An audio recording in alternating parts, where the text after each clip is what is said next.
নমস্কার, আমি doctor Rahul Bhanja Chowdhury, MS general and laparoscopic surgeon. আমি এনআরএস হসপিটালে কর্মরত, আর এখানে ওয়েলকেয়ার নার্সিংহোমেও আছি। এখানে আমাদের ওটির ব্যবস্থা এবং তার সাথে আইসিইউ এর ব্যবস্থা পাশাপাশি চলে। যেটা একটা অসুবিধা যে কোনো জায়গায় যদি অপারেশন করা হয়, তারপর অনেক সময় সবসময় পেশেন্ট খারাপ হলেই যে আইসিইউতে দিতে হয় তেমন নয়, কিন্তু পেশেন্টকে ইন্টেন্সিভ মনিটরিংয়ের জন্য আইসিইউ দরকার হয় অনেক সময় বড় ওটির পরে।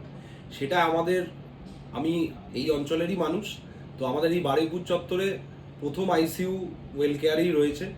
তো ওটির পরে এই আইসিইউ থাকার ফলত রুগীর পরিবার, রুগী নিজে এবং তৎসহ আমরাও যথেষ্ট শান্তিতে থাকতে পারি, যে পেশেন্টের পরিষেবা খুবই ভালো হবে। তো এই সেট আপটা তৈরি হয়েছে, খুবই ভালো সেট আপ। এখানে ল্যাপারোস্কোপিক থেকে ওপেন সার্জারি সমস্ত কিছুই হচ্ছে। আমরা আছি এখানে। আইসিইউ এর জন্য মেডিসিনের ডাক্তারবাবু, অ্যানাস্থেসিয়ার ডাক্তারবাবুরা রয়েছেন যারা ইন্টেন্সিভিস্ট। ভালো কেয়ার হয়। আসুন, এলে পরিষেবা এখানে ভালো। নমস্কার।